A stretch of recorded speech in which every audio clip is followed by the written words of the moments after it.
श्री महाकालेश्वराय गुरुवे नमः। एक समय माता पार्वती ने भगवान शिव से पूछा, स्वामी आपके सिर पर यह जो चंद्रमा विराजमान है यह किसके पुत्र हैं?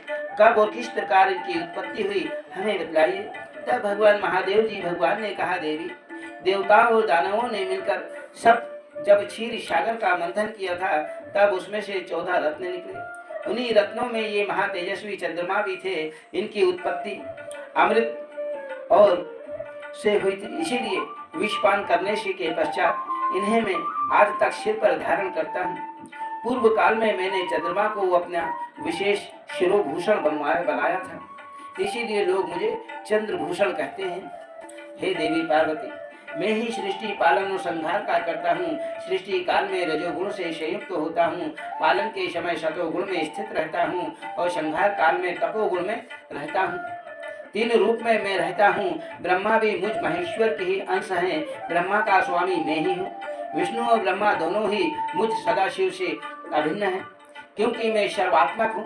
भगवान शिव ही संपूर्ण जगत का पालन करने वाले विष्णु हैं। मेरे द्वारा निर्मित ब्रह्मांड में ये लोग, इसी के भीतर संपूर्ण चराचर जगत। इस ब्रह्मांड के अब तक कितने चंद्र ग्रहण और सूर्य ग्रहण बीत गए हैं और कितने अभी होंगे, इसकी गणना बिल्कुल असंभव है।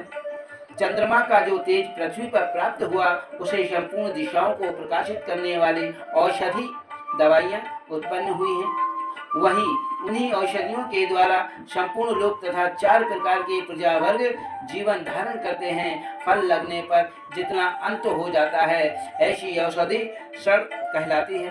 वे 16 प्रकार की धान, गौ, जौ, धान, गेहूं, अड़ू, तिल, मोठ, कंगनी, कोंदा, चीनी, उड़द, मूंग, मसूर, निवास, गुथली, अरहर की दाल, चने की दाल, 16 प्रकार के षड ये ग्रामीण औषधियों की जातियां बतलाई गई हैं। ग्राम और वन में उत्पन्न होने वाली 14 प्रकार की औषधियां यज्ञ के काम में आती हैं। उनके नाम इस प्रकार है, सभी ध्यान से सुने।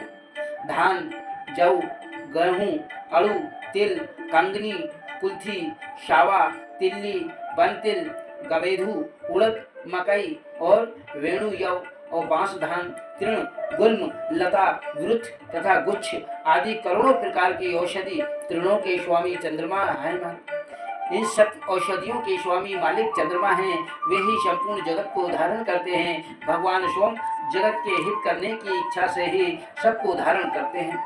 इसीलिए ब्रह्मा जी ने उन्हें बीज, औषधि, ब्राह्मण तथा मंत्रों का राज्य प्रदान किया है।